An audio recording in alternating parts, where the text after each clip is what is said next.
وہ ایک پیر صاحب تھے، میں نام نہیں لیتا، وہ کہتے تھے یہ دولت بڑی بری چیز ہے، تو وہ اس کو ہاتھ نہیں لگاتے تھے، کہتے میں نے دولت کو ہاتھ نہیں لگانا۔ تو انہوں نے چھوٹی سی ایک چمٹی رکھی ہوئی تھی، چمٹا نہیں ہوتا اس طرح، تو وہ اس سے پیسے پکڑتے تھے، کہتے اس کو میں نے ہاتھ نہیں لگانا، یہ گندی چیز ہے۔ حالانکہ اس کی گندگی تو اس کا لالچ ہے، اور وہ تو صاحب تمہارے سینے کے اندر موجود ہے، چاہے چمٹے سے پکڑو چاہے ہاتھ سے پکڑو، بات تو ایک ہی ہے۔ لیکن اس پر بھی لوگ کہتے ہیں سبحان اللہ، وہ اس پر بھی خوش ہوتے ہیں کہ ہمارے پیر صاحب جو ہیں وہ دولت کو ہاتھ نہیں لگا رہے۔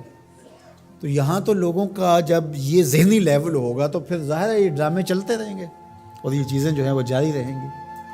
تو اللہ کی حلال کردہ چیزیں، ہم ایک دفعہ ایک تقریب میں گئے تو بعد میں کھانا لگا، تو صاحب خانہ نے اپنی بساط کے مطابق کھانا رکھا، تو ایک صاحب تھے وہ اپنے آپ کو صوفی کہتے تھے، تو وہ کہنے لگے کہ آپ کے گھر میں کوئی لسی ہے، تو وہ ظاہر میں کہنے لگے کہ نہیں، تو کہتے چلو سادہ سادہ پانی لے آؤ، تو وہ پانی لے آئے، کہتے ہیں اب وہ سرخ مرچیں تھوڑی سی لے آئے، وہ سرخ مرچیں لے آیا، تو اس کے اندر گھول کر کے تو وہ روٹی کو ڈبو کے کھا رہے تھے۔ میرے ساتھ 3-4 طالب علم تھے، تو میں نے ان کو آنکھ سے اشارہ کیا کہ یہ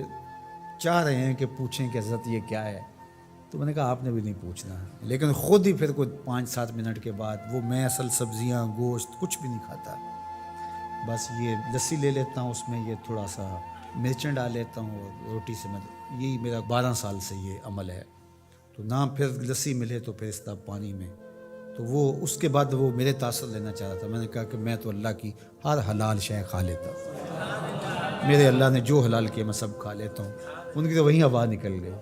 تو یہ کس نے آپ کو حق دیا ہے کہ اللہ کی حلال کردہ چیزوں کو حرام؟ اگر آپ کی طبیعت نہیں مانتی یا آپ کی قسمت ایسی سڑی ہے کہ طیب اور پاکیزہ کھانے سامنے موجود ہیں اور آپ نے جو ہے وہ مرچیں ہی کھانی ہیں تو کھائیں، آپ اس کو تصوف سمجھتے ہوں گے، ہم اس کو آپ کے لیے اللہ کی طرف سے سزا سمجھتے ہیں۔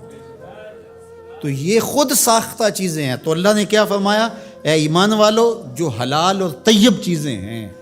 جو اللہ نے تمہارے لیے حلال کی ہیں، جو اللہ نے تمہارے لیے پاکیزہ چیزیں پیدا کی ہیں، ان کو کھاؤ۔ اللہ اکبر۔ تو جس طرح شریعت اسلامیہ نے اس بات پر ممانعت کی ہے کہ کسی کو حق نہیں پہنچتا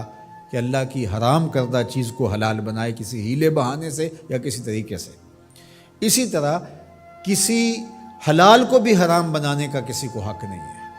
کہ جس چیز کو اللہ نے حلال رکھا ہوا ہے، پاکیزہ بنایا ہوا ہے، اس کو اپنے اوپر حرام کر دے۔ یہ شیطان کی پیروی ہے کہ خود کہنا کہ میں اس کو اپنے اوپر حرام کر لیا۔ تم کون ہوتے ہو اپنے اوپر حرام کرنے والے جب تمہارے خالق نے تمہارے اوپر حرام نہیں کیا ہے؟ ہاں، اگر کسی چیز کی طرف مزاج کسی کا نہیں ملتا، اور وہ بہت ساری سبزیاں ہیں،